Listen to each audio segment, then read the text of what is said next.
shilin. Ito yung shilin pagbukas mo. Ayun.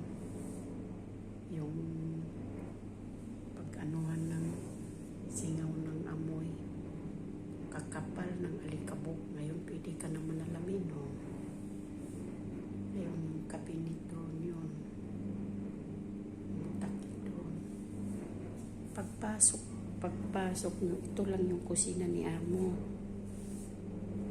Tapos diretso yung ref niya.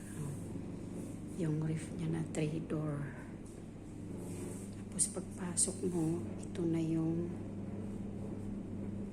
freezer ng lagayan ng manok, isda, karne. Nalinisan ko na to.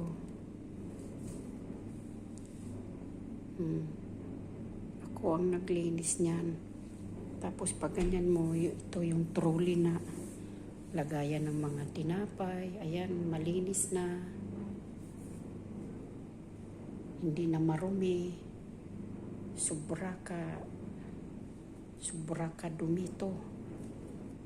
Kahit nakikita ng kasama ko, nakikita ng tagaluto, hindi talaga niya linisan. Ayan yung lagayan ng kaldero, siyang naglinis. Hindi ko na nilinisan. Nakakasawa kasi na ako nalalagi. Ayun, yung plato doon, hindi na nilagay kagad sa kabinet. Pag ganyan mo, yung mga taob-taob niya, ugali talaga niya yun nga hindi niya ilagay agad.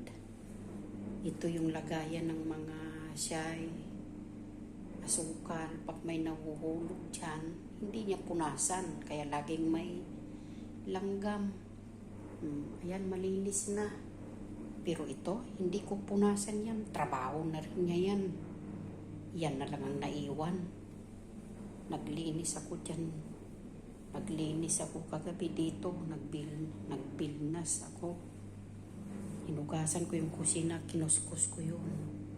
Ganito lang naman kalaki yung ano niya mo. Basta pagpasok mo doon sa pintuan na yun. Basta pagpasok mo dyan, diretso silin. Ayan. Ayan, linis na. Tapos itong likuran na to, sobra kapal lang mantika nga nahulog-hulog yung dito.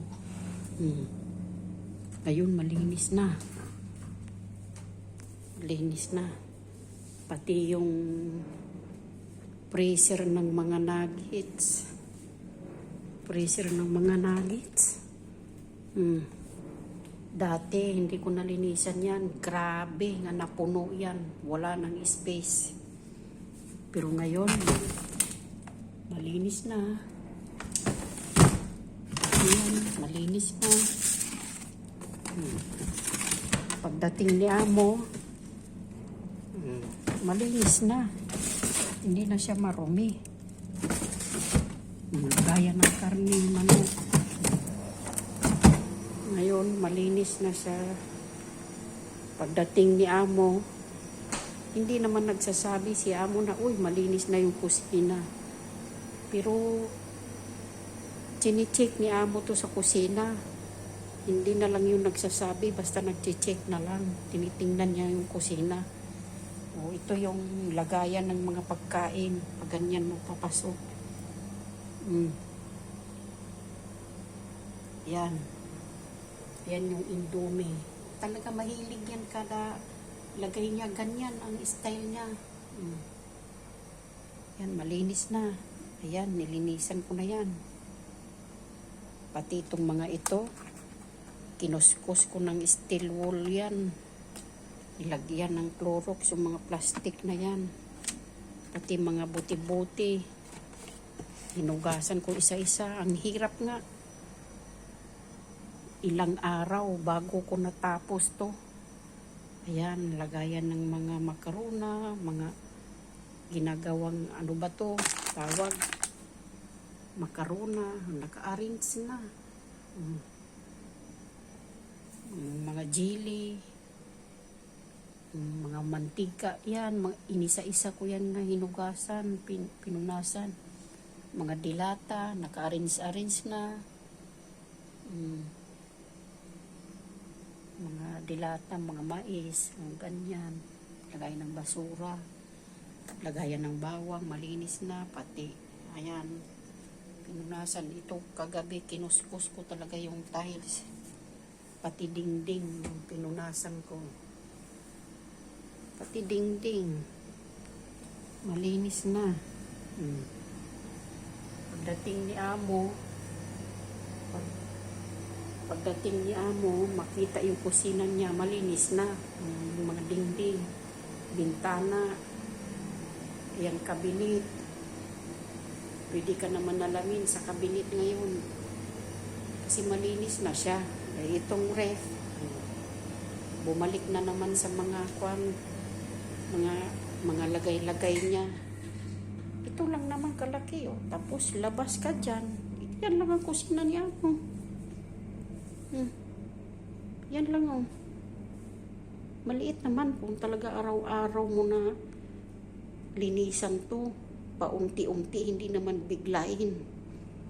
Kaya nagre-reklamo sa kagabi, mahigit. Nagsimula kami mga 4:50. Nagsimula ako dito naglinis. Natapos kami ng alas 9. Naglinis dito. Galit siya kasi hindi daw ilang oras daw kami naglilinis. Kaya sabi ko, wag mong ipunin yung dumi.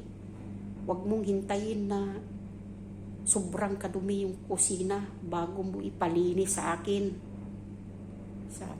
Sabi kong ganun sa kanya. Kaya yan lang naman ang ano niya. Nagre-reklamo ka nga ilang oras. Sabi ko kasi kung may kunting dumi, punasan mo na kagad. Gawin mo na, hindi yung hintayin mo. Tapos ito, yung, ayan, carpet na yung inaapakan maghugas. Isang taon, tsaka lang niya napalitan yan. Kagabi nung naghugas ako dito, hinugas ko talaga yan. Kinuskus ko ng steel wool tong sahig. Nilagyan ko ng Clorox. Para pagdating ni Amo, malinis na yung kusina niya. Ayan, malinis na ngayon. Kusina ni Amo.